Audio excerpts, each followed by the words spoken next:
I listen to it all the time. I tell all my friends to smack it raw.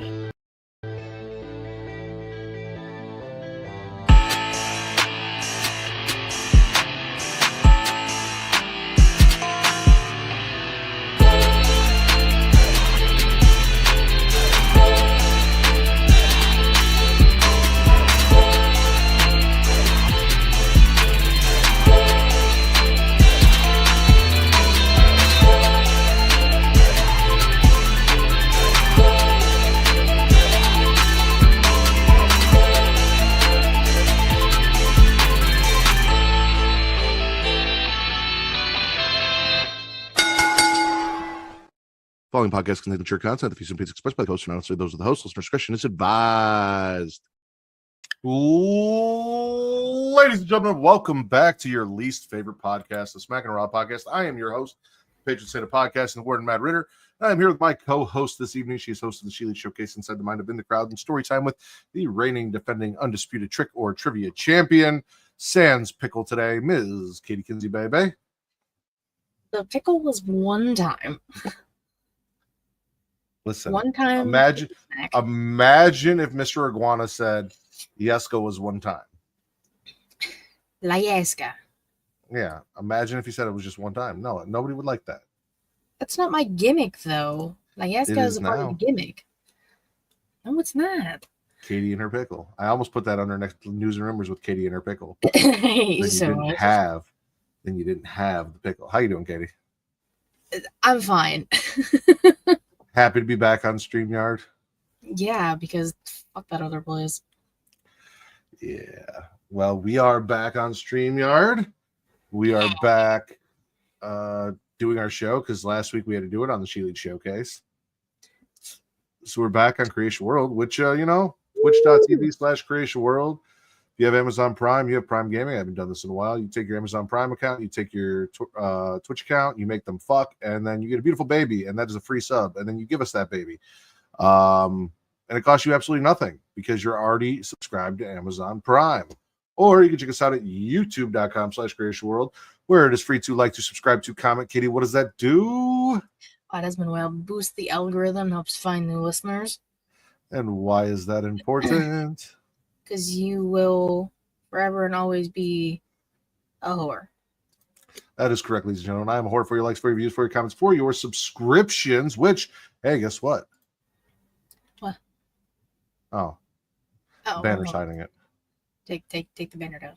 Where's the banner? Yeah, look at that. Like, yeah. Subscribe. And then you see that bell? Yeah. Flick that bean, ladies and gentlemen. Hit that notification bell. Get notified every time we go live, whether it is for Smackin' It Raw, the Creation Conversation, Getting Off, any of the lovely shows that we do for you. Katie. Yo. News and rumors. What you got? So Full Gear. My notebook's up there, so it's not where it normally is. Full Gear takes place November 22nd. That's so ridiculous. That's crazy.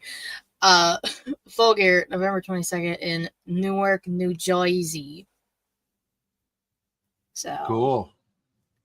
Yeah, that's Forbidden Door's next, and then I think I don't know. I don't remember the layout of AEW's pay-per-views and things. So, but that's happening. All right. What else is going on? So, the ESPN Plus thing.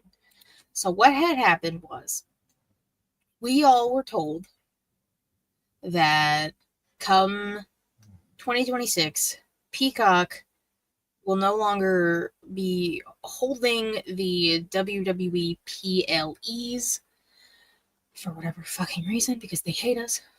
So all of them will be on ESPN Plus. Now, from what I have been gathering, which hasn't really been a lot, just from what I've kind of read, if you have the Disney Plus, Hulu, ESPN situation, It should be a part of that. These are all shoulds because we don't actually know because nothing is, yeah. If you have ESPN through your cable provider, you should get it. I believe Hulu Live might have something, but that's also part of the Disney thing. I don't know. Or you're paying $30 a month for PLEs, because that's the only reason people would get it if they don't already have it for other sports. Or you can get a VPN, or you can sail the seas. The pirate's life might be for you. I don't know. So that's starting, I believe, January of 2026. So I have thoughts and feelings. Okay, go ahead. It's stupid, I know. No, it is stupid. We live in a time where a lot of people are struggling to make ends meet, and everything is on the rise. You're paying, anywhere from $10 to $15, maybe $12, whatever it is for Peacock. And now they're like, all right, well, you can keep your Peacock subscription, but then go pay $30 for ESPN Plus, unless you have a cable provider. A lot of people cut the cord and got rid of cable because of all the streaming services. And now all of the streaming services are getting more expensive, and to own them all, it costs as much as it does to have cable pretty much at this point. Luckily for me, my wife has insisted on keeping cable. She likes cable, so I do have access to that. So I will be able, if everything goes the way it's supposed to access the PLEs and continue to do the show. I've had friends say, I'll get a VPN. I'm not willing to go out of my way to access this content. And I've said the same thing about AEW and, finding streams and things like that. Like, I'm not willing to pay $50. I'm not willing to go out of my way to watch the content. Either, I subscribed to the network. You took the network away. I subscribed to Peacock. You're taking Peacock away. If I don't have access to it, or you're going to charge me damn near a monthly rate for almost what I'd pay for an AEW pay-per-view anyway, not as much, but not far off. The Smackdown Raw podcast would I would not be doing wrestling content anymore. I don't know that I'd be watching WWE anymore if I couldn't enjoy the PLEs. And if I'm not watching WWE, I don't enjoy AEW enough to do a show every week to cover it. So that's where I was at with it. We will see how this goes going forward. For all you guys know, depending on how all this plays out, you might be getting off every week, and that'll be it. So getting off. I mean, I'm not going to complain. I like that show. I know. I like that show too. I'm not happy about this. I understand it's a business move. I get it. I don't get why businesses think that now is the time to raise all of the prices when, again, everyone is struggling. Nothing has gone down and everything sucks. I hate everything that TKO has done from a business perspective for the WWE, whether it is ticket prices or where they're holding pay-per-views just because it's going to make more money because fuck everyone else. We're going to do Vegas for Mania 2 years in a row.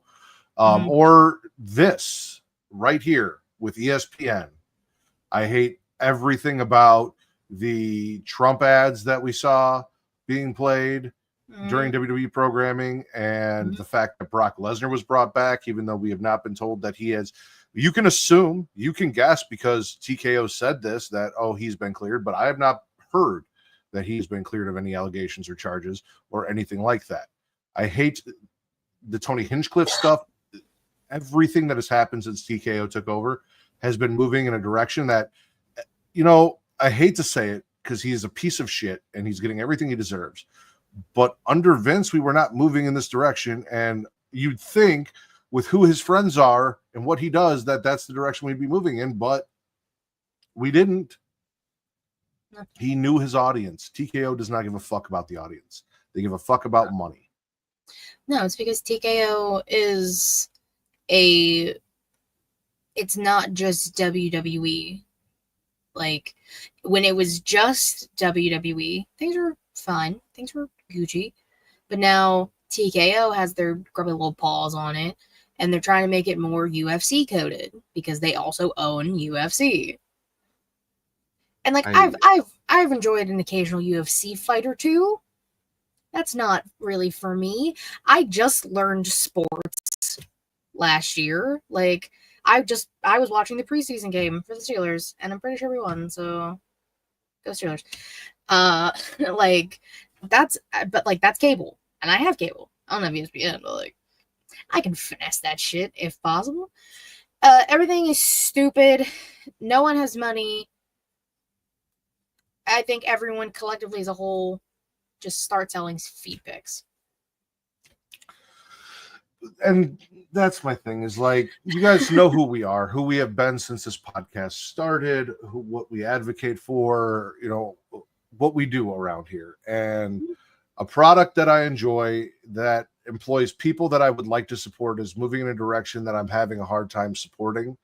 And every day they're making decisions that make that harder and harder to do. And you will tell me there's other wrestling out there, this and that, blah, blah, blah. And I'm going to tell you, honestly, I'm not interested in other wrestling.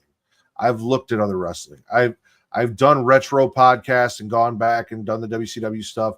I've sat down with friends and watched New Japan shows on their stuff. I watch AEW every week, and Dynamite is enough for me. There's not enough going on there that I enjoy to make me want to watch Collision or really tune into the pay-per-views or anything like that. There's not enough of the people and the content of what I enjoy in wrestling there. WWE gives me that, but now they're also flooding it with a bunch of bullshit that I don't want either. And it's souring me on my love of wrestling, which then sours this. But we're not going to let that affect us. We're going to try and talk about what we enjoy and enjoy what the product is while we have it until we cannot enjoy it anymore. Katie, is there anything else in news and rumors? Buddy Matthews said, well, and kind of like there's a picture.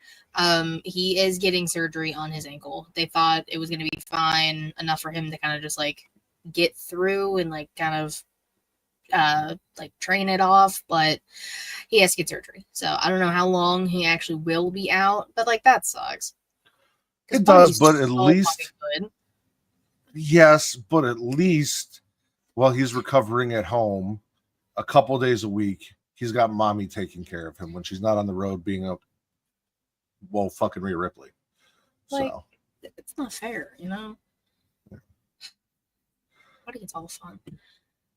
And that gives Brody King shining. He's Brodito, you know? We'll talk about that. We'll talk about Brodito. Julia Hart, killing it. Triangle of Madness, I think is their name. Her, Sky Blue, and Thekla. Like, good shit. It just sucks that Buddy's hurt. Yeah. Well, the Hounds of Hell are pretty much no more. Yeah, it all kind of just like fizzled out. Well, I mean, if you think about it, Buddy's been hurt for a while. Yeah. Because he got Fuck hurt, you, buddy. in the ring before the match started of whatever pay-per-view that was. And that was, I think, a year ago. Maybe a little less, but time's not real, so I don't know. Time's not real, and neither are brand splits. What else you got, Katie? Nothing. All right. Let's get into what everyone's here for. It's time to spit or swallow the week in wrestling. Well, we were talking about it, so let's talk about it. Over on Dynamite, which, by the way, so I watched Dynamite today. Okay. Work has been hectic. I've had shit going on. I did not have time to watch it on Wednesday or Thursday or Friday, so I watched it today. Okay. And I felt like I was watching the episode that I watched last week, watching this week, and I don't know why. But I'm like, I feel like I'm watching the wrong episode. But then I looked up the results, and I'm like, no, I watched the right episode. So the Young Bucks, who are upset with production for the way that they're being treated, who are upset with Justin Roberts for the way that he is announcing them, who want to be treated with some sort of respect despite the fact that they're not EVPs, and everyone's kind of like, well, fuck you guys, you were assholes. Lost to Brodito. Woo-hoo. The entire time, like, don't get me wrong, commentary was absolutely putting over Brodito and that cool little, like, Brody King gets on his back. And, like, I do that with Zoe where, like, I get on my back and then she lays on my feet and we do the Superman thing, but he, like, flips Bandito. Oh my god, Bandito flipped like 15 times. He got Hey, so that was cool as shit. It's crazy. Great. It's fun. Like they put that over and stuff, and they talk about that, but they were just sucking off the Bucks and their chemistry the entire time. And I was like, shut the fuck up, Tony Schiavone. We know they're a tag team, and you guys think that they're the greatest tag team of all time, and they're brothers. So, and they've been doing this together forever. So yeah, no shit. They have, like, why are we going on and on and on about the chemistry of the Young Bucks? Also, I will fight you to this day, Katie. Matt Jackson is the attractive one in that group. Nick Jackson is ugly as fuck. He has a weird face, and I don't like it. I hate his face. I love Nickelback. Mathematics all day long. Nickelback over mathematics all day, every day, twice on Wednesdays. No. Yes. I would not buy that. I have this fight consistently. Whenever the pandemic started, me and Savannah were having this fight all the time in our little group. Oh, so me and Savannah are on the same side? Yeah, she's team mathematics. Savannah. Me and Brooke are team Nickelback, and we will always be team Nickelback. Did you notice, speaking of the Bucks and their interview with Renee, that at some point Renee teleported from this Bucks interview backstage to the ring for her interview with Kyle Fletcher? Was the Bucks one like? Or it might have been a different interview, but she had an interview backstage. I forget who it was with, and she goes, "All right, back to the ring or whatever." And then we cut to the ring, and she's in the fucking ring, bringing out Kyle Fletcher, and I'm like, "What the fuck just happened?" She's a witch. She is. Don't tell Mox we said that. He knows. He lives with her. But yeah, no, we're interviewing the Proto Star Kyle Fletcher. What's your beef for Kyle Fletcher? I just think the Proto Star is a stupid fucking name. I mean, it is, but and I don't like his tiny tie. I just want. Listen, the TNT title is always redesigned by people. I want a cunty pink TNT title for Kyle Fletcher. I think he deserves it. I don't like, again, the wrestler himself, nothing against Kyle Fletcher. He's fucking sky blue. She's from Chicago. Like, there's, he's doing something right. He's doing something right. He aligned himself with Don Callis. They presented him with a painting where Kyle Fletcher was nude, covered by the TNT title, and Don Callis was standing next to him holding his dick, which was really weird. And then he wanted to hang it above his bed. They talked, it was supposed to be the Kyle Fletcher interview, but instead Don Callis took over, and he's like, "You guys should be asking me about the Don Callis family, mathematically the largest wrestling faction, blah, blah, blah, blah. And look at all of our belts." And then they had two girls like holding a fucking thing with like 3 of the belts on it. I think those were all Okada's belts. And then there was Kyle Fletcher's TNT title. And we also put over the fact that he murdered Cody Rhodes' brother. Yeah, Dustin's getting double knee surgery. They shoved a screwdriver into his knee. Yeah. Like, is this like the I was gonna say, is this like the Cody torn pec thing where it's like it's already off the bone, you can't do any more damage to it, so they're like, fuck it, let's poke it with shit? I think it is. I think he did briefly. I remember seeing him tweet about it, but I don't remember exactly what it said, but he did say something along the lines of like, it probably needed to happen now, so it's already torn off the bone, poke it with a stick. It's crazy. Yeah, right? Like, poke it with a stick and stab it with a screwdriver. Yeah, just stick a screwdriver in there. Let's see what happens. Terrible. It really is. Did anyone else get stabbed with a screwdriver? Are you asking me? Yeah, I'm asking you. This week in wrestling. Kind of wish Stacks had been stabbed with a screwdriver, but instead, what? No, nothing. I was agreeing with you. Yeah. Instead, he defeated Inamura with help from Ariana Grace and Josh Briggs. I love that they're finally putting Ariana and Stacks like on screen together. since they are a couple and have been for a very long time. Where is he, Katie? Why did we not get an update this week? Dead. He's No! dead. No! They massacred my boy. I told Still you. alive. Still alive. Still alive, but I'm barely breathing. But I need an update. Like, the giant penis shadow came over here. It wasn't a Where did he go? penis. You don't know that it was. You don't know that. Yes, I do. That was a person. You don't Upper know torso and head. Not. Oh, there was a head on it, all right. No. Very, very large head. No. Stop it. I know I was listening to episode 200 of the She Lead Showcase, and while you and Reek refuse to be believers, Ren Sinclair, who Katie thinks is one of the most beautiful women in the world and loves her face, dressed as Joe Hendry, and then brought him from the coolest refrigerator ever into... So, like, Charles in Charge is like, what the fuck do I do now? Nobody likes me and everyone quit my group and you're here. And she's like, we just need to find new friends. Like this guy. And out comes Joe Hendry. And Charles is like, that is not my kind of people. That's not his kind of white people. No, because Joe Hendry's a serial killer. Yes. Well, maybe.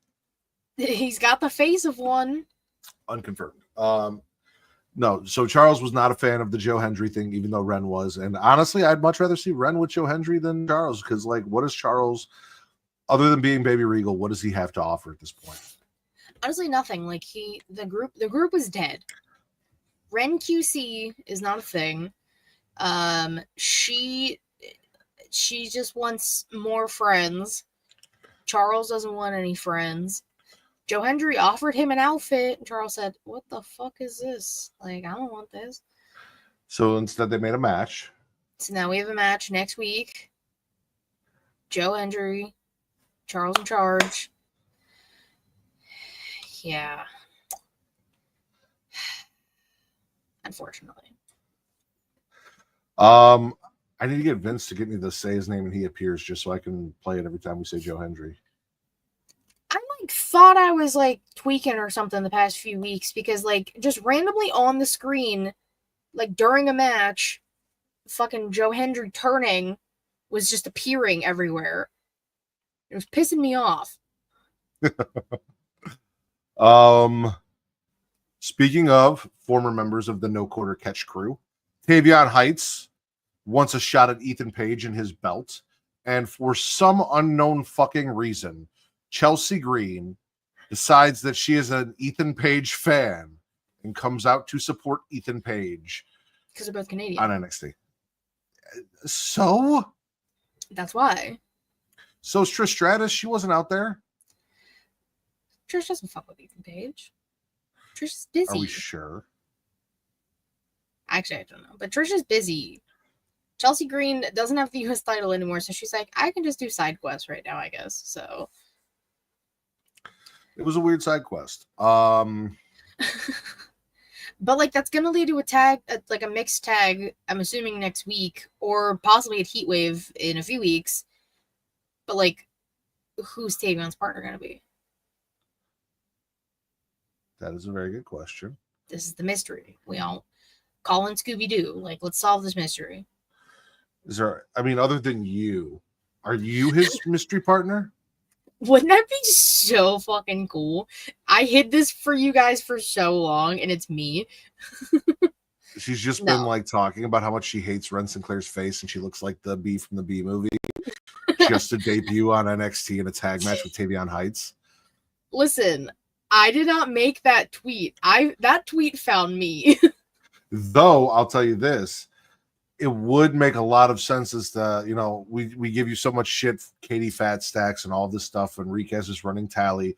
But if you were working for the company secretly, it would make sense how you're broke, but made it to all of these shows.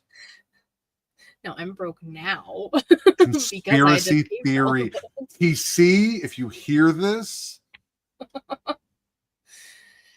Honestly, I wish that was true. So do I. Listen, If you Make it worked happen. for if we found out you were debuting on NXT and you worked for WWE and you have not let any of us know or hooked us up with an interview or anything like that from someone over there, we're gonna have words. Words that Myles Bourne can't hear because he's deaf. He could also not hear Lexis King crying about losing after the match because Myles Bourne defeated him. He did hear the cheers of the crowd. He felt the vibrations. Saw them mouthing, read the lips of the crowd. This is how you clap in sign language. So Were they doing that in the crowd? Maybe some people. Isn't this like jazz hands or spirit fingers? No, this is spirit spirit fingers. fingers. It's just the fingers. So isn't this These jazz aren't hands? spirit fingers. These are spirit fingers. Jesus I fucking love Bring It Christ. On. Yeah, but shout out to Baby Randy. I'm pretty sure I was hearing Baby Randy chants. That would just be another thing that they stole from you, Katie. Add it to the fucking list. Add it to See, the if list. I worked for the company, it would be fine, but I don't. So Okay. Vince and I have been trying to convince you for months that Ava Raine is a terrible GM. Okay. And you refuse to jump on board. Mm-hmm. Now, Okay. my main argument is what is happening with Dark State and her refusal to do anything about it. Okay. And once again, this week on NXT, Dark State arrived and beat up Hank and Tank and the Chase U frat boys and ruined their tag title match. And then, as Oba Femi, Javon Evans, Trick Williams, and for some reason Moose, because we know Moose doesn't like black people, yet he decided to insert himself with three of them, and ruin the little love triangle that they had going on about like Javon wants Oba, but Trick thinks he's better than Oba, and Trick wants Oba, and Oba doesn't really give a fuck. Dark State attacks them. Now they got wrecked.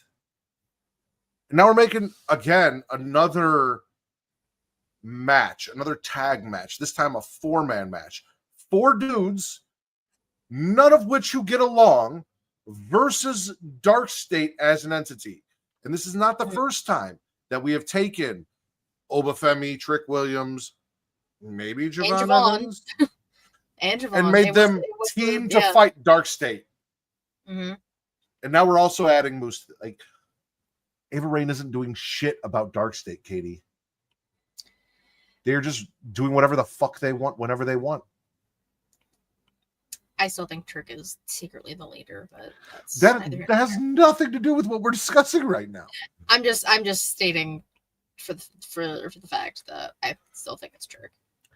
There have been women GMs in WWE who have done fantastic jobs. AJ Lee. Whether you like her or not, Stephanie McMahon. Again, whether you like her or not, Paige. Oh, she was a GM. That's right. I remember some things sometimes. I don't. Ava's not it. Well, you got a bunch of hooligans. Like, why did you? Why are they even here? Why can't they just play nice? When people do whatever the fuck they want and Adam Pearce does nothing about it, we don't let Adam Pearce slide. So just because she is the final boss of NXT, we're not just going to let it slide because her daddy's The Rock. Like, nepotism doesn't work in criticism, all right? That's not how that works. I'm not criticizing her because of nepotism. I am a product of nepotism. I am criticizing her because as a nepo baby, she needs to work twice as hard, see Charlotte Flair, to prove herself, and she's just letting these guys run wild, and she's not doing shit about them. She's not finding them. She's not, giving them opponents that, actually like. As much as I fucking hate Hank and Tank, at least they're an actual tag team and they get along. Like Hank and Tank and the Frat Boys versus Dark State. Could have done that. Well, now they could have got along. Dark State gets a tag title match at Heatwave. Why? For what? I don't know. That's what she said. She's rewarded. Ava is in charge of Dark State. Ava is she is the man behind the curtain of Dark State. It's not Trick. It's not Javon. It's not Oba. It's fucking Ava. And that's why she's letting them run wild. That would be, I mean, we wouldn't expect it.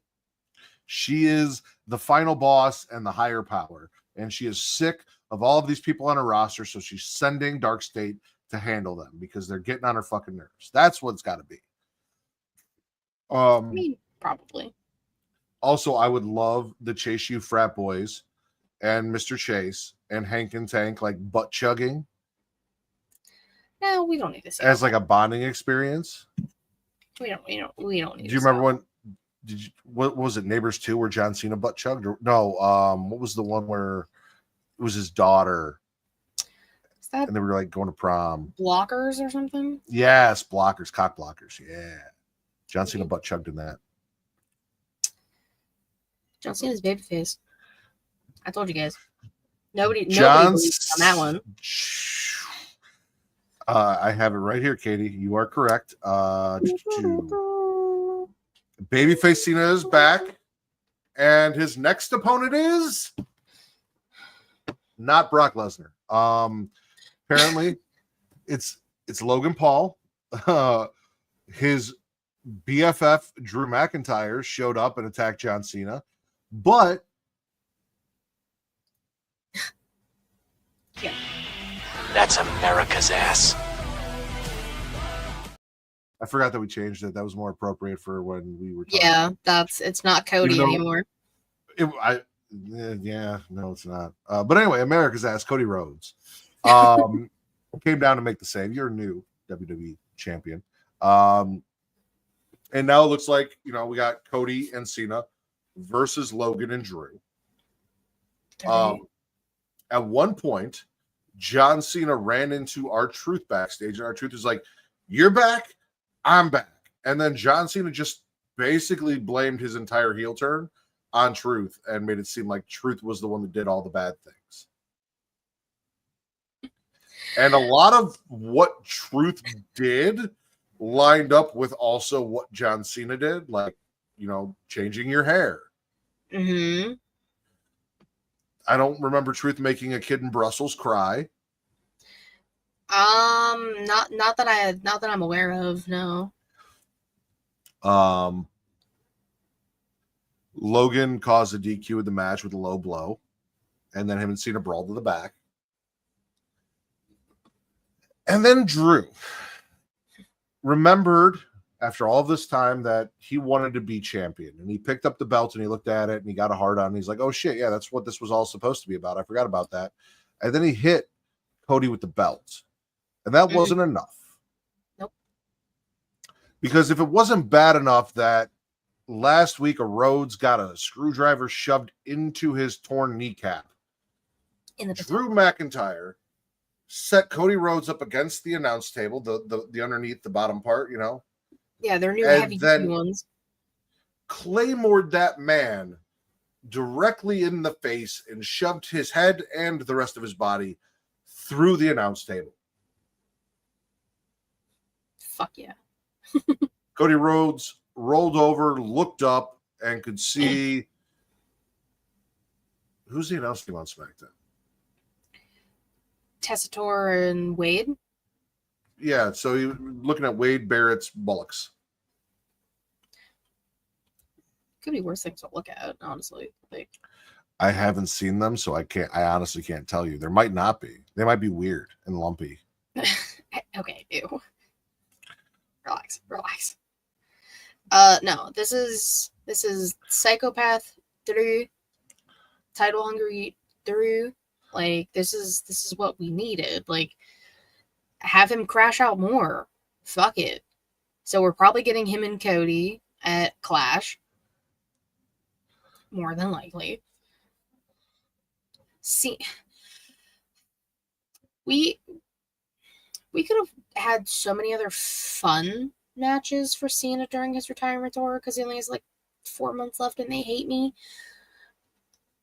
So what? So Logan Paul. Why? The real question. Why was the Lego head bouncing around at fucking SummerSlam if he's not next to take it from Bill there?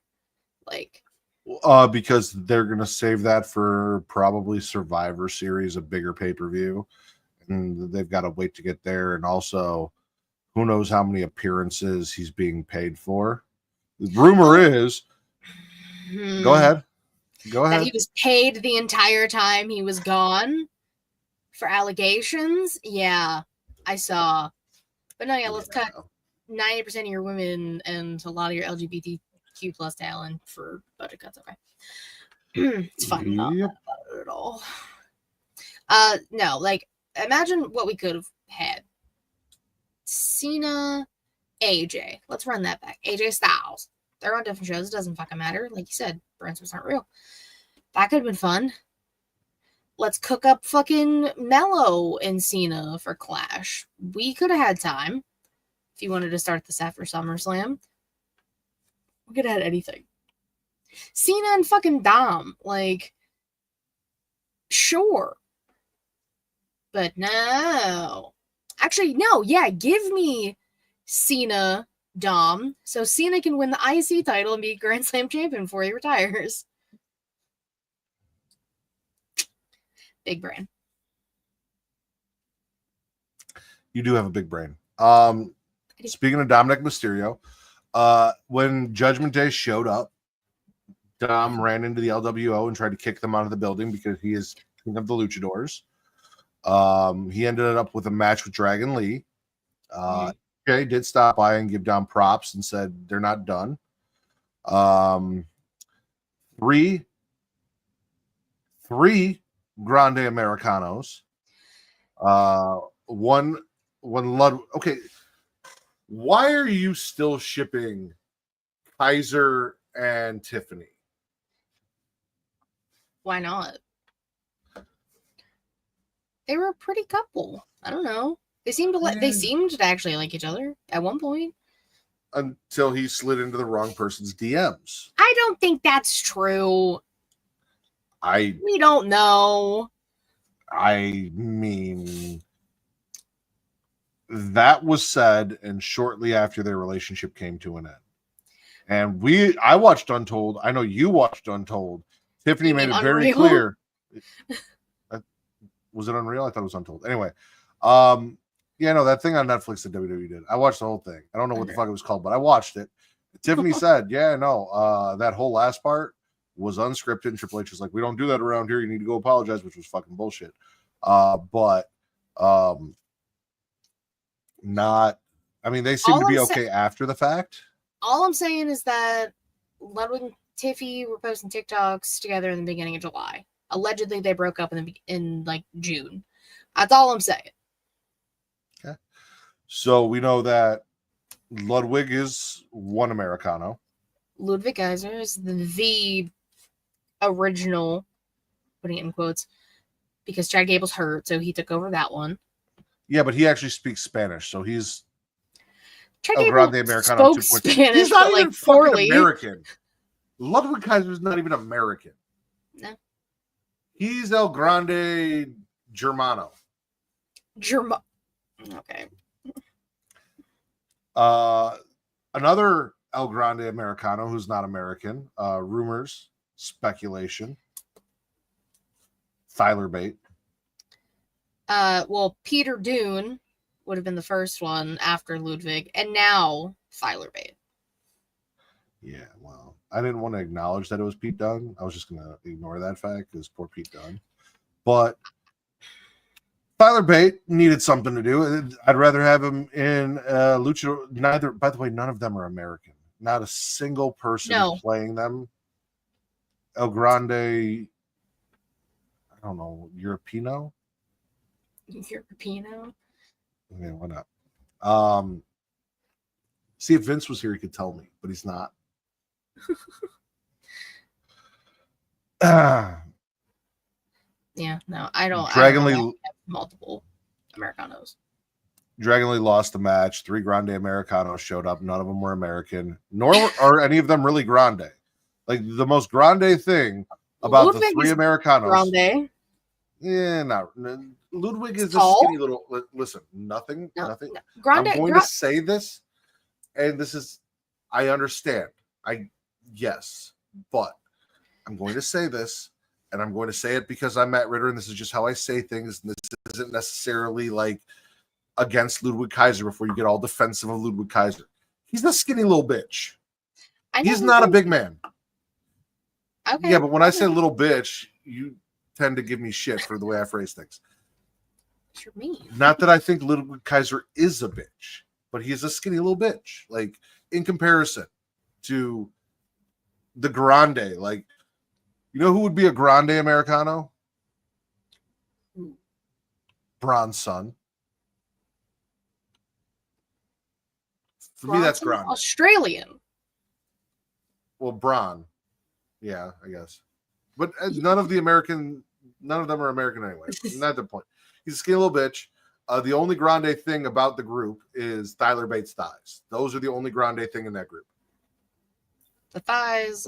Ludwig is tall. Pete Dunne is just there.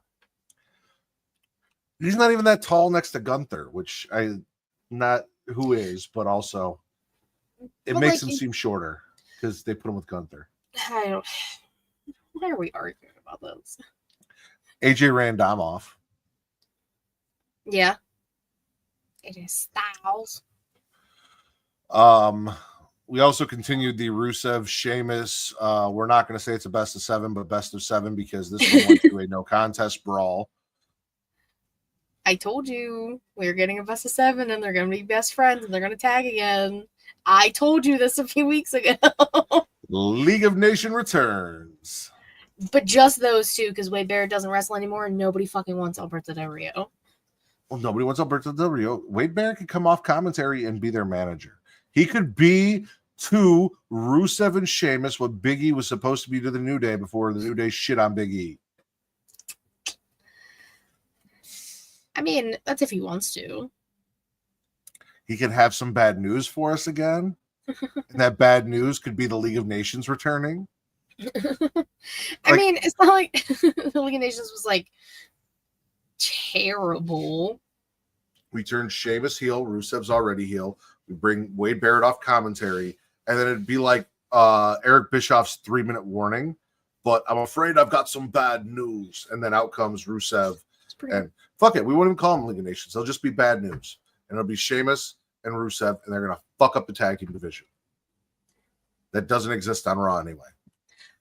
That's why I'm like, why did you even put Pete Dunne and Tyler Bate back together if you're just going to put them in fucking American masks and tracksuits? Who knows? We also had a women's tag team title rematch with one Charlotte Flair and Alexa Bliss retaining over Roxanne Perez and Spanish Rachel, which then led to, on SmackDown, Charlotte doing her best to be a good person. She's like, I could have just made a celebration about myself, but it's your birthday and I wanted to do something special for you too. And do it for both of us. So, like, she had a cake made for herself. There was a congratulations cake for winning the tag titles. And then she said, and Alexa, and added it on real small on the end, but it was there. And then, apparently, 4 years ago, there we go, 4. Not the Horseman, but the years. Alexa Bliss gave Charlotte Flair a Lily doll. Yeah, Charlie. Well, it is now Charlie because now Lily has her own tag team partner, and that is Charlie, which is the doll that Alexa gave Charlotte and she kept and slept with, and who knows what else she did with for the last 4 years. This is smacking it raw, Katie. Don't make it gross. Not with the doll. Even though we haven't spit or swallowed a single thing so far tonight. You know, we always say it's spit or swallow, but we never actually like say it anymore. We kind of just talk about things and we're like, yeah, we like that. It kind of just happens. Yeah, it's all right. Charlotte and Alexa as tag team champions, defeating Roxanne and Spanish Rachel to retain their titles, and then their little championship celebration. Spit or swallow. There you go. I mean, I'll swallow it. I mean, it's the rematch. I wasn't expecting like immediately. I thought it was gonna be like a week and then like the rematch, but like I'm not mad at it. It was fine.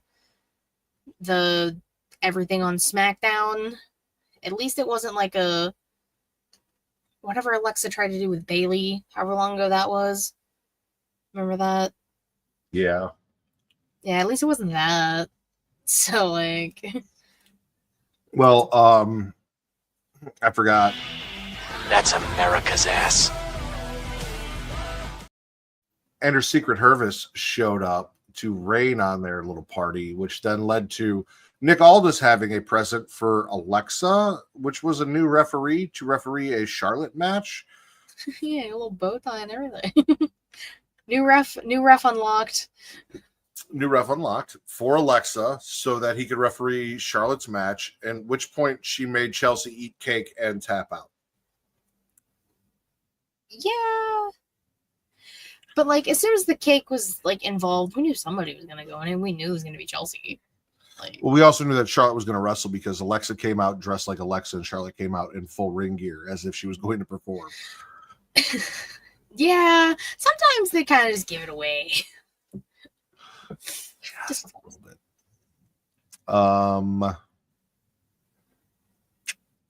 Let's talk more women. Alex Windsor, the girlfriend of Will Ospreay, and Toni Storm. So they're backstage. They're doing an interview. Tony says, "You can beat us down, but you can't beat us off."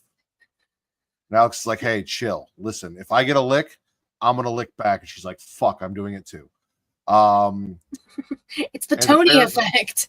It is the Tony effect. Apparently, well, it was the Ritter effect before it was a Tony effect. But, you know, I'll let her have this is very gay. I mean, have you seen the chat when men come in here to see me? I remember. Mm-hmm. Nobody's been here tonight because no one loves me, but that's okay. Okay. Apparently, there are license plates in Ohio that say, to quote one Tony Storm, "Tape up your tits and tango." I mean, yeah, you got to keep them up somehow. Then we had Alex Windsor defeating Queen Aminata, Sky Blue, and Billy Starks. Athena was out there. Mercedes showed up because now that Alex Windsor won, she is joining Mercedes in a fatal four-way at Forbidden Door with somebody from CMLL and somebody from Stardom to compete for the TBS championship in a fatal four-way match. So Mercedes came out, gets in Alex's face, strips off 7 of her 8 belts, makes, I know you hate belt collector gimmicks, makes Ref Aubrey hold them. They're so heavy that she buckles down to her knees because the weight.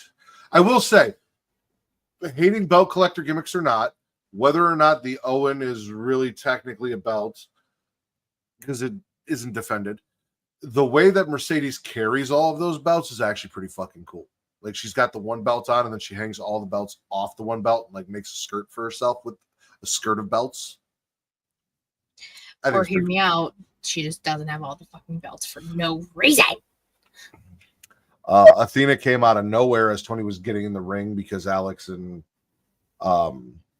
Mercedes were face to face and hits what, the O face, or which again, well, because she can't call it the Eclipse anymore. Well, just the O face. I mean, I guess that's the face you make when you see it, but O face is a different meaning for me. Yeah, for most people. Hits Tony with that, and then Alex is like, "Hey, what the fuck?" And then she gets a backstabber from Mercedes, and then former enemies, now not so much friends, stand side by side. The ROH Women's Champion and the TBS Women's Champion, plus 7 other belts. Yeah, the enemies delivers, probably. So we'll probably get Alex and Tony versus Athena and Mercedes at some point, which that'll be good. I'll swallow I that. don't think I'll next swallow week. this whole thing. I don't remember seeing a graphic for next week for it yet, but yeah, I swallow it. Like, I only caught like bits and pieces through Twitter because I was not home Wednesday night, so I only like caught some of this. I did see like the aftermath of what you're talking about, like Athena showing up and blah, blah, blah. I saw all that. But yeah, women. Woo. We love women, and especially Toni Storm. She is absolutely fantastic. The greatest woman alive, honestly. Like, she is a classic, and sometimes you have to run back to classics, right? yes. Classic that got ran back on Raw was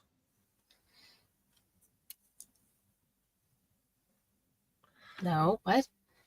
talking about how Nikki Bella only wrestles because she had sex with John Cena. Oh, yeah. The way the crowd reacted was like someone like set off like an explosion, like an explosive or something. Like everyone popped up out of their seats because she's like, "Oh, you can't see him anymore." Ah ha ha. I was like, "Oh my God." First of all, relax. Rebecca wants new competition, just not tonight. Physically, she's okay, but, and that is all Nikki Bella needed to hear, was physically I'm okay. Nikki Bella's like, fuck that, comes out, says that Becky's a liar like her husband. Becky says her and her hot husband, which is something that Seth also did, they have to refer to each other as my hot husband, my hot wife. I mean, they're not wrong. Like, they're both very attractive. Are the greatest couple in WWE. She said it could have been Nikki and John, but she can't see him anymore. Oh, bro! I told you that the crowd reaction was the best part of the crazy. Nikki wants a title shot. All she gets is a cheap shot from Becky, which then made Natalya upset backstage. Not upset enough to be the cool Natalya, the low-key legend, the one that we want with the braids and the mouth guard. Not Natty. We got Natalya. But she's like, let's do something about this. And Becky's like, yeah, sure, next week. Her. So Becky's going to wrestle Maxine next week, not Natty. Dupree. Yeah. Spit or swallow? I'll swallow it just because I like the idea of Becky and Nikki, because we didn't really get that a ton when it was like the women's revolution, and like that's like when Charlotte, Becky, and Sasha all came up. Like, we didn't get a ton of Becky Nikki scenarios, so I like that we can revisit that, especially now where they both are. That's gonna be fun. I don't understand why we're not doing like the natty thing with Natalya. Clearly she wants to do it. She gets to do it quite literally everywhere else. She just did it at Bloodsport against Masha. Like, why are we not doing anything with that? Doesn't make any sense to me. I don't know. So I need your help with something. Oh, fuck. Okay. What was the first match on NXT? Blake versus Keylani, but it didn't get okay. It ended because Jordan Grace came in. So like, yeah. So I saw Blake Monroe come out.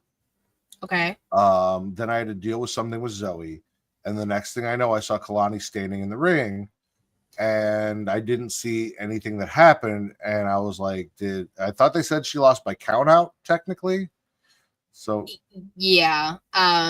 So the match was going on. Match was fine. Match was fun.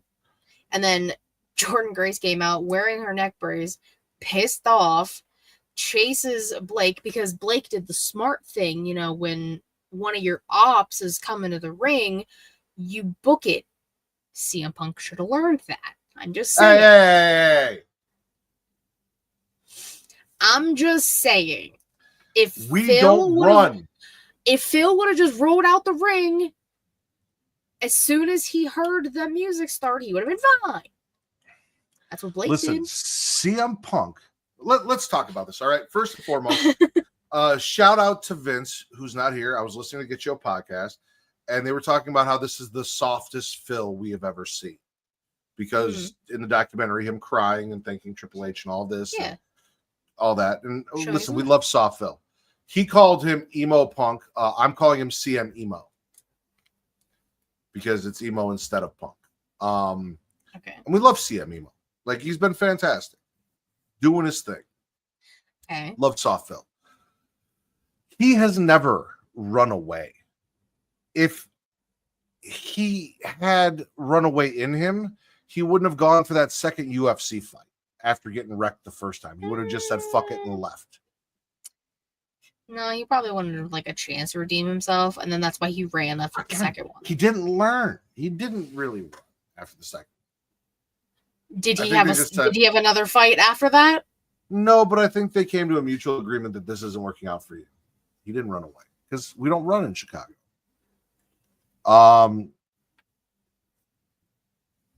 He also is not running from Seth Rollins. So Seth kicked off the show. Okay, so we're just shifting here. Well, you brought up CM Punk. We were talking about soft Phil, the softest Phil, CM Emo. Seth kicked off the show, shaming the crowd for supporting CM Punk and chanting OTC and how there's all this shame to go around. Then Seth uses Plan B. We support use of Plan B around here. And the only people who knew what Plan B was were Becky and Paul. Now, I have it under good authority that consensually Seth and Becky agreed to use Plan B, and Paul secured Plan B for Seth to use after getting consent from Becky for the use of Plan B.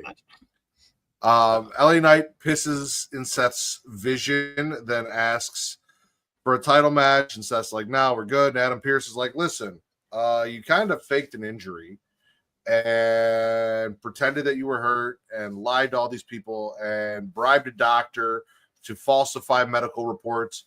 So fuck you. You are going to face LA Knight tonight. Yeah. CM Emo, our boy, showed up, attacked Seth Rollins, paused the DQ, which LA Knight was not happy about, even though he was clearly about to lose and be murdered. Yeah, like LA Knight was doing nothing. Like, you're fine. You're going to be okay. Soft Phil saved his life. He was about to get stomped on the concrete floor. Like Tiffany Stratton in a parking garage. Bro, crazy. Then, who let the dogs out? Bron and his son show up. They punish Knight and Punk. Roman is here to save the day. He gets stomped out by Rollins. And then he gets his sneaker stolen again. So now there are two Shulafalas. Well, because I heard rumor that he may have sold one on eBay or had them up on eBay. I think he put both pairs up on eBay. So. I don't even know. When I text this to you later, I don't know how to spell Shula, so I guess. Waffle. LA Knight, Seth Rollins, Soft Phil, Plan B, Roman losing his shoes, spit or swallow. Poor Roman. Brother. To be fair, start wearing slides. Like, wear a shoe you don't care about. If Roman shows up in Crocs, it's all your fault. People want him in fucking flip-flops. Like, I'm not saying all that. I said slides. Now, listen, I know Katie earlier said we all need to start selling feet pics. She wasn't talking about the tribal chief, the OTC. No, he's got the money. Way too rich for that. He could pay for all of our ESPN Plus subscriptions and still be good. Yeah, he could, honestly. Ray Roman. Yeah. Help me out. Just saying. No, I don't know. I'm assuming it'll probably be like Seth LA Knight again in Paris and like have an actual finish of the match where LA Knight actually loses even though he was about to. I kind of thought when Adam Pearce was like, everyone's banned from ringside, I was like, new member maybe? No, it was Pac. It was Phil coming to like kind of save the day. Theoretically, he only banned Bron and Bronson from ringside. Well, those are the threats. What the fuck's Paul Heyman gonna do? Can't throw the briefcase at you because the briefcase is gone. Again, Paul Heyman secured Plan B. Also, for those of you out there listening, when I said spit or swallow Plan B, always swallow Plan B. Otherwise, it's not effective. It's just counterproductive. You cannot spit Plan B. It does nothing for you. Yeah. It's counterintuitive.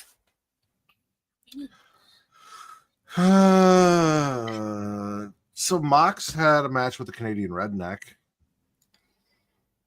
Speedball. Yeah. And then at some point, Darby was there again. I guess Darby did some stuff to Mox on Collision. And at some point, kidnapped Wheeler Yuta and then put him in a body bag and dropped him off and stapled a note to his forehead that was a challenge for Mox at Forbidden Door. I have a lot of issues with this. One, please tell me. Darby tried to throw Jon Moxley off of like a second story something on Collision last week. That's attempted murder. That's number one. Even though Mox does it to everybody, but like Darby is the one who falls off things. He doesn't push people off things. That's great. It's different. He kidnapped Yuta, I'm pretty sure, during that match. And then because Yuta was out, and then Darby just came behind him and fucking took him and ran. And yes, he was in a body bag. The purpose of Forbidden Door, if I'm not mistaken, in the beginnings of Forbidden Door was supposed to be matches between people in different companies. That was my understanding. So, example, the Fatal 4-Way for the TBS title. We're getting Mercedes, who's in 800 promotions, Alex Windsor for AEW, CMLL, and Stardom. Next week on Collision, there's another Fatal 4-Way to determine who's facing Zack Sabre Jr. for the IWGP Heavyweight title at Forbidden Door. So, like, I pray to God he retains that, just because, please, AEW and WWE, stop taking everyone else's fucking belts. True. Well, I mean, yeah, he's probably going to retain because he's either facing Danny Garcia. I don't remember who else. I know Nigel McGuinness is also in the match. It's like Nigel's wrestling again for shits and gigs. So it might be Nigel versus Zack Sabre Jr., which would be kind of fun to watch. But I don't know. Yeah, so why are we doing Darby and Mox at Forbidden Door? I'm pretty sure All Out is next month. Just save it for that. Have Darby keep kidnapping people of the Death Riders. I don't know. Steal Mox's shoes. I don't know. Do something. Like, it's stupid. That's I don't know if this is a Forbidden Door match or not, but I think it is. Hope versus Stokely. No, it's just on Dynamite next week. Okay. Because, and you have issues, I have issues, Katie. Okay. I don't think that AEW can make a restraining order disappear via the stipulation of a match. Because Cope said, I'm going to wrestle Stokely. And if you interfere, then your restraining order against me is null and void. And that's not how that works. Usually, no, that's not how that works. I have come to learn. I have no restraining order against me. But I know people. Putting that in the universe. I know people. I've watched someone get a restraining order. I know people, and it is my understanding that for restraining orders and things of such nature, it only prohibits the person that the restraining order is against from being near them. It does not prohibit the person who took the restraining order out. Now, once you go to court and you say, hey, this person, blah, blah, blah, and if you have evidence, then you can get the restraining order thrown out, because then it is, why did you have a restraining order and then violate it yourself? But it doesn't necessarily prohibit, like if Katie got a restraining order on Vince can't come within 500 feet of Katie, but it doesn't stop Katie from going up and drop kicking him in the face when she's in Chicago. The only thing that stops Katie from doing that is Katie. The migraine that I had while I was sitting in the hotel room in the dark with a hood on, trying to make my headache go away. But no, Katie was scared. Katie didn't. No, I would have. I couldn't. It hurt to open my eyes. And then FTR is like, we got the restraining order to protect you from us. And that's also not how restraining orders work.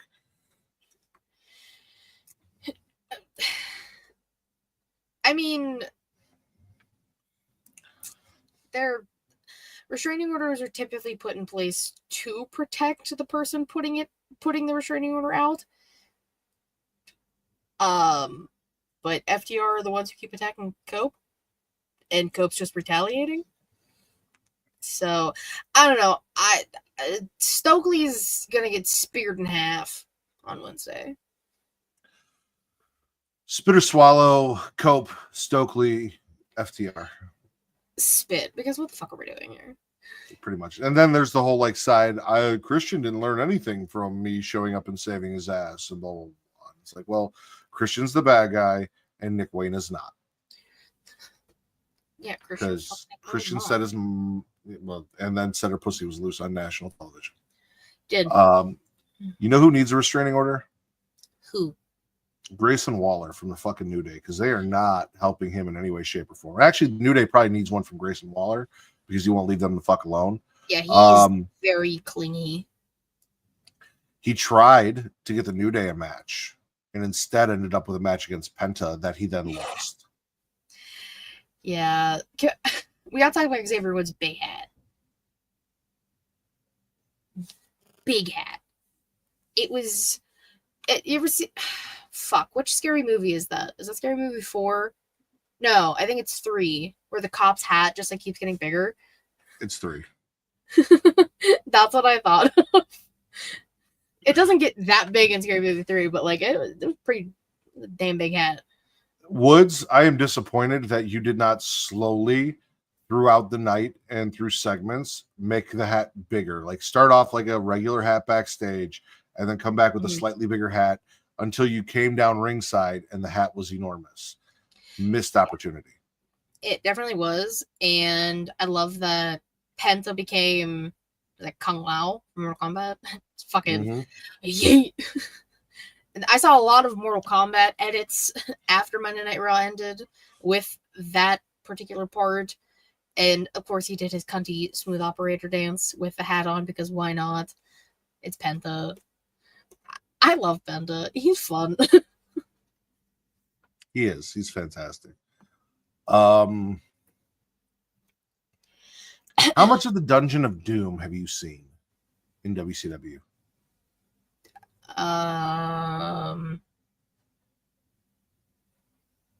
None. Okay, so have you ever seen a clip or a GIF or anything of when Hulk Hogan died and they were Hulk Hogan's in hell and it's him in that weird rocky place? I feel like I have a vague memory of that. I've seen it somewhere. But okay. I mean, he is in hell now, but that place was where the Dungeon of Doom existed in a cave, and there was a giant rock daddy, and it was a whole really stupid, weird thing that they did for a while. And I hated every second of it. But that is where the Wyatt Six are doing their VHS tapes. If you look in the background, it is the same weird grayish blue bullshit from 1990 whatever that the Dungeon of Doom was in. So the Wyatt Six is VHS tape, just them being them. Being spoopy, yeah. Then I'm not saying DIY is racist. I'm just saying maybe stop picking on the Street Profits. Oh, is this because with the backstage thing? Yeah, because they keep coming up and blaming the black guys for all of the problems in the tag division over and over and over again.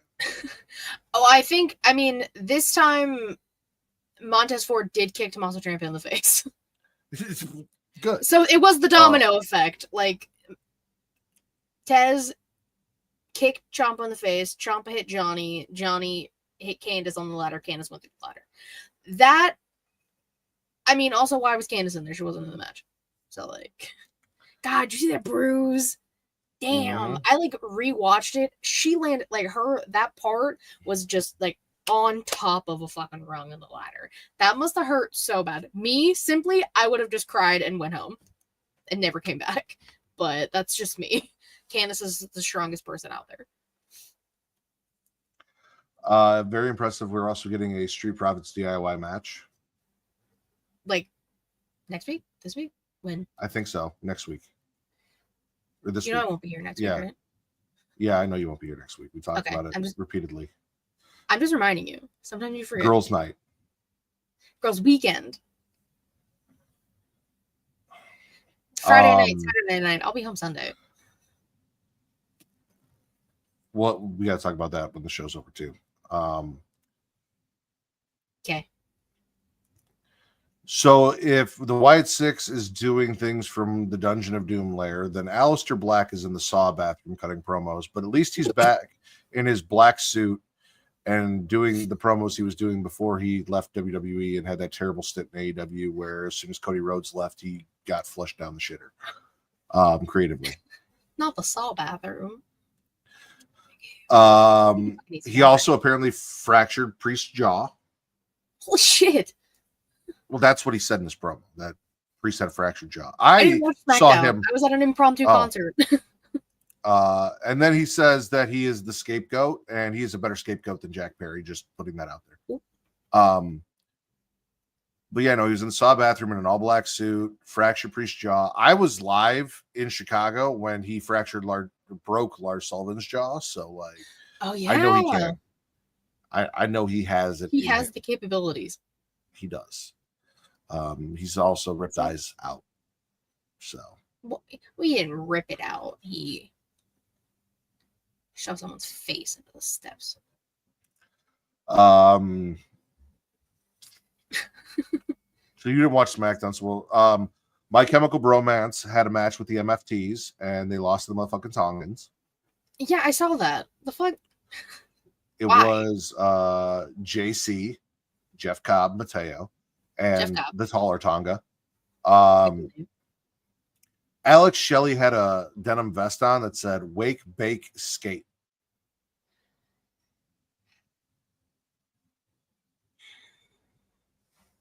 Why? I have no idea. After the motherfucking Tongans won the match, Solo's like, "Hey, there's no one here to fight me or us, so we're gonna leave because fuck Montreal. WWE doesn't even want to come here anyway." And at that point, Nick Aldis said, "Hey, actually, I have a special guest here with me tonight, who you know very well, and Montreal knows very well, who is ready to fight you." Sami Zayn. Oh yeah, no, it was Sami Zayn.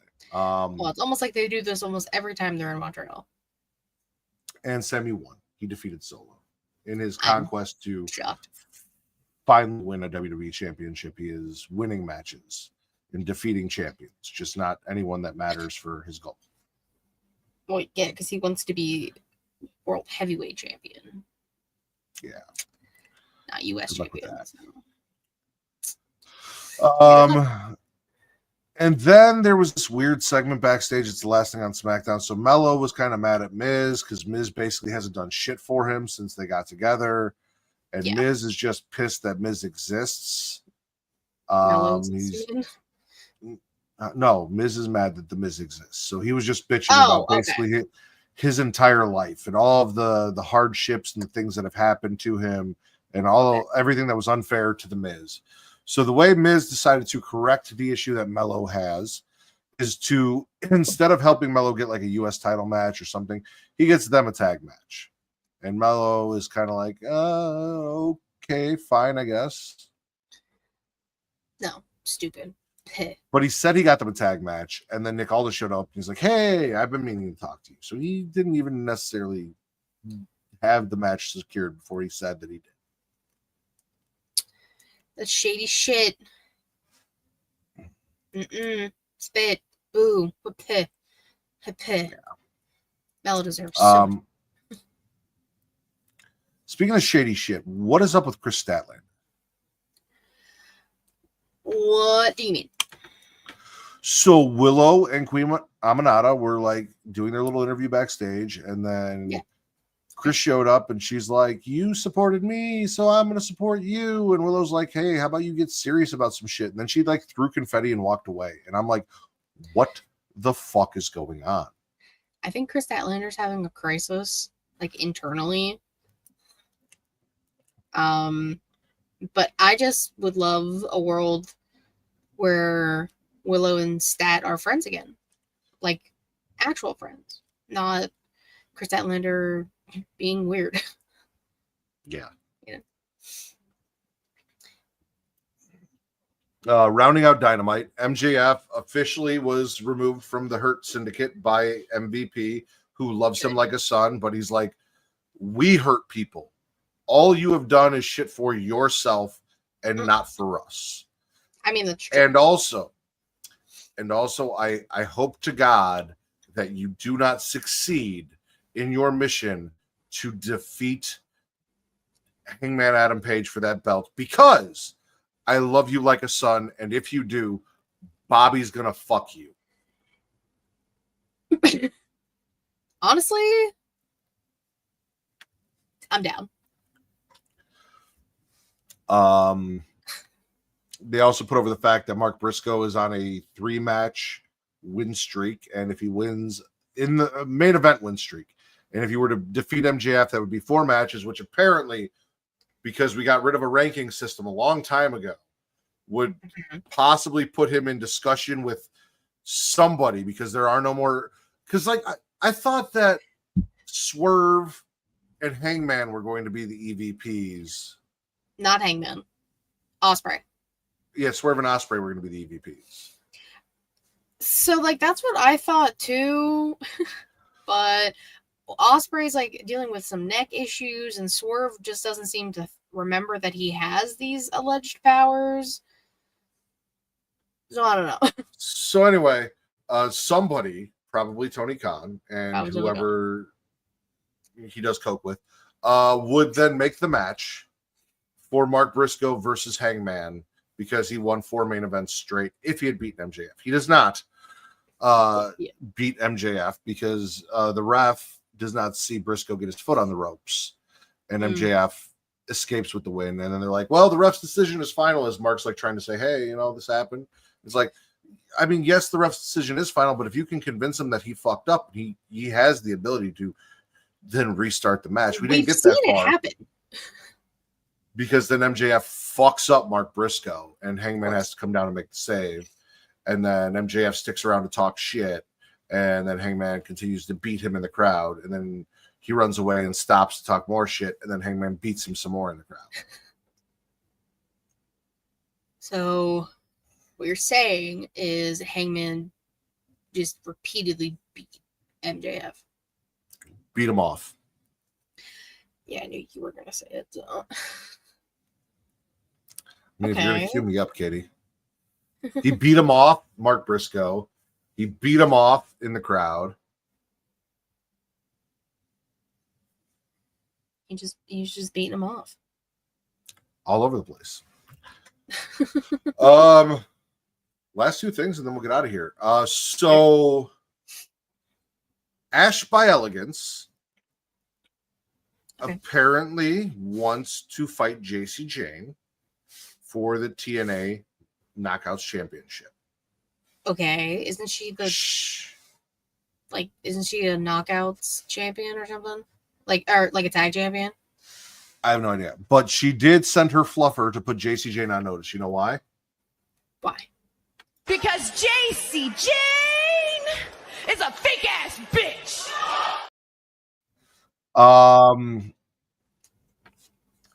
Then he tries to like shine the belt, and JC's like, "What the fuck are you doing?" And then Lainey shows up, and she's like, "Isn't it Jasmine's job to shine your belts?" And JC's like, "Yeah, you're right. Here, Jasmine," and gives her the belts and makes Jasmine go shine her belts. Which she was like, "Get your shine box." Eh.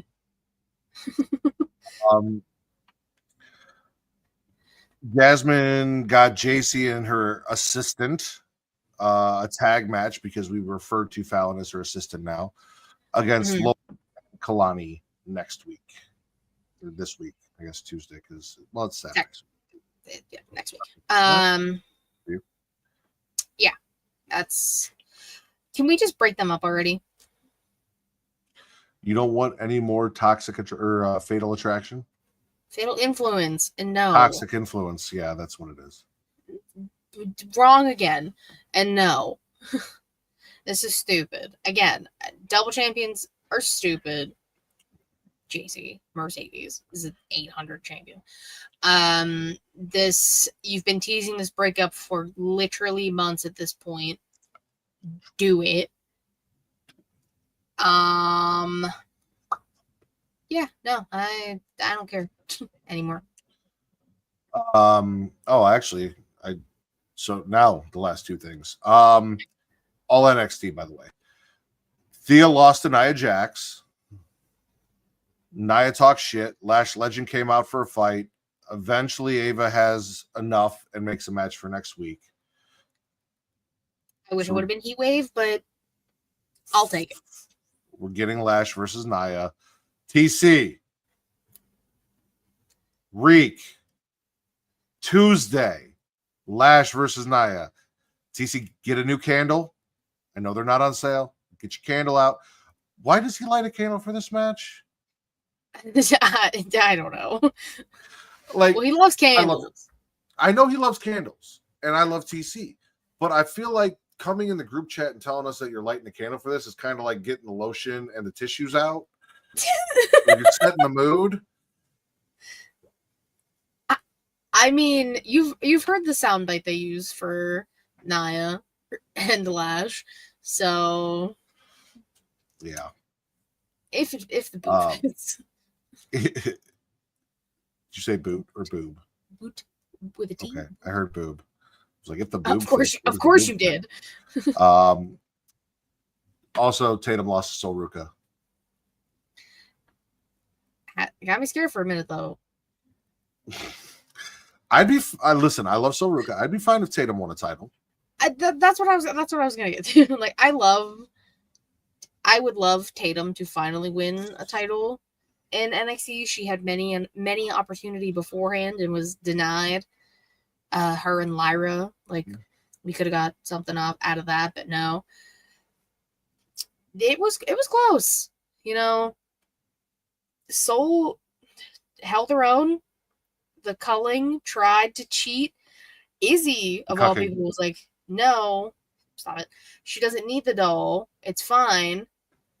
And she got her soul snatched. Sol Ruca's champion forever. Imagine getting your soul snatched while the cucking's ringside. The culling. And on top of that, you wanted to use a toy and they didn't let you. It's a lot of things happening over there. Yeah. Katie, what was your favorite show that you watched this week? Don't say SmackDown because you didn't watch it. No, it was NXT. I think I'm gonna go Raw. Shocker. The soft fill. I mean, Raw was fun. I just liked NXT a little more. There was a lot of women shit on NXT. It was good shit. I'll give you that. Women shit. Who run the world? Girls. Girls, yeah. Girls. Katie. please tell everyone where they can find you and all the things you do after, for episode 201. Yeah. Woohoo. 201. You can follow me on Twitter, KatieWrestling13, the link tree in my bio to take everything She Elite Showcase, twitch.tv/She Elite Showcase, and youtube.com/She Elite Showcase. Typically Thursday, 6 p.m. Eastern-ish. Yeah. Episode 200 is out now. Matt was there. Matt made a cameo. Reek was there. Reek actually said nice things, and it caught me and Savannah so off guard. We were like, oh my god, thank you. Didn't expect it at all. I knew Matt was. I didn't even think Matt was going to show up because he's a busy man, but he did. Support the homies. I could not let you do 200 episodes and not stop by and congratulate you. I have been here for the entirety of Katie's podcasting journey. I have mentored her through hard times. I have helped her with decisions to go out on her own and do the She Elite Showcase on her own when she wasn't sure what she wanted to do. And I have given her a semi-permanent home both here on Smackin' and Raw and Getting Off, because I recognized, like all of our friends did very early, how very good and entertaining she is at doing this. So for you to hit a milestone like 200, don't worry, I'll end the show before you start crying. I had to be there to congratulate you. Okay. I don't believe you, but we'll see. You guys can follow me on Twitter at Matt Riddens, at MATTRIDDER, for your wrestling content, and Getting Off for your horror content. Everywhere else, TikTok, Instagram, Threads, and Blue Sky at Smackin' It Raw. Rawr. And with all of that said, Bye-bye, bitch.